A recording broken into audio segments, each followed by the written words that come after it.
Huller i stien, huller i vejen, huller i fortovet. Med Tip Rebelaben kan du hjælpe os med at hjælpe dig.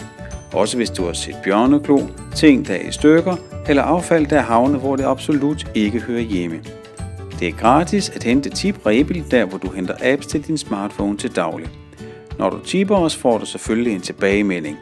Men vi kan ikke love, at vi kommer samme dag.